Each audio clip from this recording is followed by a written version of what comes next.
Can we talk about how Roblox limited UGC has completely lost its mind? Like, remember when limiteds actually meant something? Now, every single day, there's a new super rare item that's just a recolor of yesterday's hat, and everyone's acting like it's the next Dominus. It's literally the same accessory, just pink instead of blue. And people are out here flipping it for 20k Robux, like it's made of gold. And don't even get me started on the copycat trend. You can't scroll through a catalog without seeing 50 core aesthetic items that all look identical.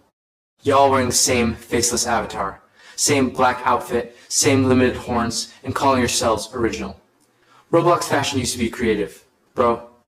Now it's just the same copy-paste avatar factory.